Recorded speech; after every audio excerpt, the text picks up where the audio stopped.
आज हम लोग वर्ग मेंसुरेशन का एक पार्ट बाय पार्ट लेके चलते हैं। ठीक है, मेंसुरेशन क्षेत्रमिति, इसमें एक आयत है। आयत इस तरीके से रहता है। क्या है ये? आयत। तो आयत का नाम दे दिए ABCD। ठीक है, ये आयत है। ठीक है, इसका नाम आयत है, रेक्टेंगुलर। ये आयत है, इसमें होता क्या है कि ये आमने सामने के भुजा इसका बराबर होता है। AB बराबर भुजा DC और AD बराबर भुजा BC के है। आ रहा है बात समझ में? बात समझ में आ रहा है ना कि ये जो है आयत है, आयत में होता है ABCD, यानी ऐसा ही इसका आकृति होता है। इसके आमने सामने का भुजा बराबर नहीं लग रहा है। जितना बड़ा, जितना लंबाई इसका है उतना ही लंबाई इसका भी है। अब AD भुजा जो है, ये भुजा जो है, ये जो एक डंडा जैसा है भुजा होता है, ये चार भुजा से घिरा हुआ आकृति को चतुर्भुज कहते हैं। अब चतुर्भुज में ही आयत भी होता है, वर्ग भी होता है, समचतुर्भुज भी होता है, समांतर चतुर्भुज भी होता है। लेकिन आज हम लोग सिर्फ आयत के बारे में पढ़ रहे हैं। इसी के बारे में आज हम लोग पढ़ेंगे और इसका क्षेत्रफल निकालने के लिए सीखेंगे, विकर्ण निकालने के लिए सीखेंगे, इसकी परिमिति निकालने के लिए सीखेंगे। तो सबसे पहले ये आयत है, इसमें तिरछा वाला जो लाइन होता है ना, इसको विकर्ण कहते हैं। इसको विकर्ण कहते हैं। विकर्ण का नाम हो गया AC और BD। समझो, ये जो तिरछा वाला लाइन है ना, इसको हम लोग विकर्ण कहते हैं। आ रहा है बात समझ में? सबसे पहले आयत के बारे में समझ लो अच्छा से, उसके बाद इसका हम लोग प्रश्न देखेंगे। ये AC क्या हो गया? इसका विकर्ण। BD क्या हो गया? इसका विकर्ण। विकर्ण कहते हैं।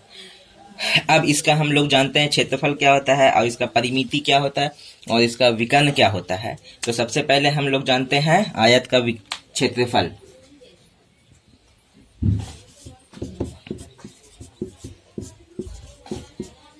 आयत का क्षेत्रफल बराबर लंबाई गुने चौड़ाई।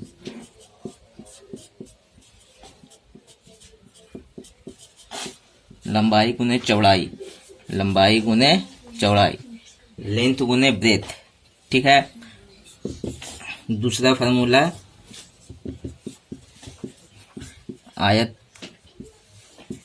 की परिमिति या परिमाप है।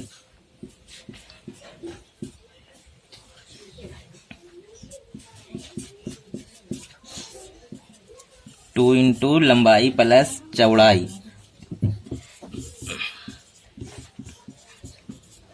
आयत का विकर्ण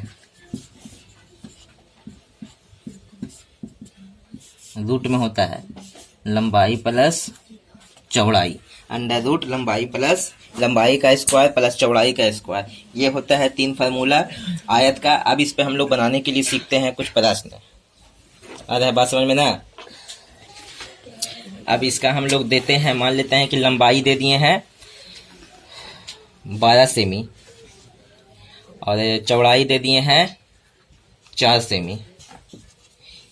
ऐसे भी लंबाई ज़्यादा होता है, चौड़ाई कम होता है, तो इसलिए लंबाई दे दिए हैं 12 सेमी। अब सोचो, AB लंबाई 12 सेमी है तो ये भी लंबाई है DC, ये भी 12 सेमी हो जाएगा। अच्छा, ये चौड़ाई है 4 सेमी तो ये भी 4 सेमी हो जाएगा। अब इसका निकालने के लिए बोलेगा जो करेंगे, तो इसका क्षेत्रफल भी निकालते हैं, परिमिति भी निकालते हैं। तो लिखते हैं आयत का क्षेत्रफल, क्षेत्रफल लंबाई गुने चौड़ाई। तो लंबाई हम लोग को मालूम है 12 सेमी है, गुने चौड़ाई हम लोग को मालूम है 4 सेमी है। तो 12 चौके 48 और सेमी का स्क्वायर हो गया। यही आंसर हम लोग को। आयत का क्षेत्रफल कितना इत्मीनान से हम लोग बनाए हैं देख लेते हैं। लंबाई गुने चौड़ाई होता है, लंबाई दिया हुआ है तो लंबाई की जगह पर रख दिए, चौड़ाई दिया हुआ है तो चौड़ाई की जगह पर लिख दिए हैं। चौड़ाई को हम लोग B से डिनोट करते हैं, लंबाई को हम लोग L से डिनोट करते हैं। अब बोला है आयत का परिमाप निकालने के लिए।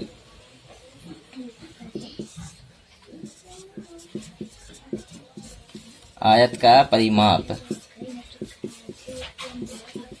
ये होता है 2 इंटू लंबाई प्लस चौड़ाई।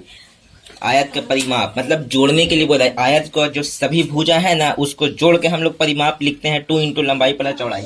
चूंकि लंबाई के वो है 2 ठो है, यहाँ से 2 ठो, चौड़ाई भी 2 ठो है, इसलिए यहाँ से गुना करेंगे तो 2l हो जाएगा, यानी 2 लंबाई, यहाँ से किए तो 2 चौड़ाई हो जाएगा। तो ये फार्मूला भी है, याद भी कर सकते हैं, 2 इंटू लंबाई प्लस चौड़ाई। लंबाई दिया हुआ है हम लोग को 12,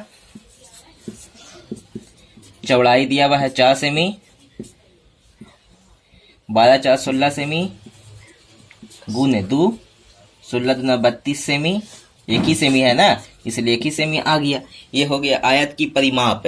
ये 2 प्रश्न को हम लोग इत्मीनान से देखते हैं। 2 ठो सवाल किए हैं ना, आयत का है जो लंबाई दिया हुआ चौड़ाई दिया हुआ है, तो आयत का क्षेत्रफल निकालने के लिए बोला था, अब आयत का परिमाप निकालने के लिए बोला था। उम्मीद करते हैं सीख गया होगा।